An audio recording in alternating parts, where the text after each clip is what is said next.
Eyewitness News. Josh, not for nothing for your reporting later tonight. Lee says it looks like it was a microburst because all those trees are leaning in the same direction. So it's something to keep in mind as you report for tonight. Thank you, Josh Einiger in Bensonhurst. From Brooklyn to New Jersey, where a huge down tree is causing some problems in the Union County borough of Kenilworth. New Jersey reporter Tony Yates is there with a tree behind her as well. Tony?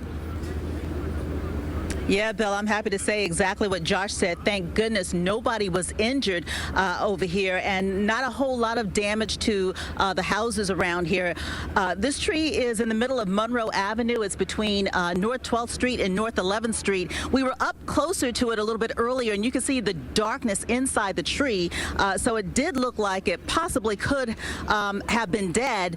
And of course, it hit this driver that was coming down the street at the time. He said that the rain was really heavy, pouring down. He was just driving down the street. You're going to hear from him in a second. But right now, we know that on the other side of this damage, utility crews are beginning to assess the damage because power is out in this entire area. We've seen people picking up some of the debris around their home. We spoke to one homeowner who says he can't be in his home right now because they don't know if it's structurally sound. He says it doesn't seem like it got hit. His car was over there. He was able to move his car. Now, again, we spoke to Angel, who was driving down the street when that tree fell, and this is a part of his interview. It wouldn't open, and the cops told me to stay in the car for about 10 minutes and then ran out. Were they worried about the electrical wires and stuff? Yes, they were. How did you feel with something like this happening? It was a rush. It was a quick survival mode. Just jump out and run.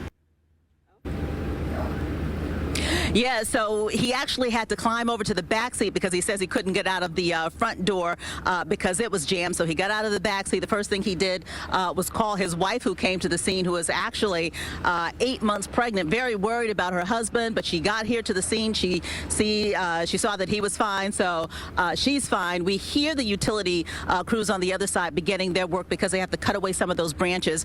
There is one utility pole up there too, Bill, and they were walking around that pole trying to assess the damage.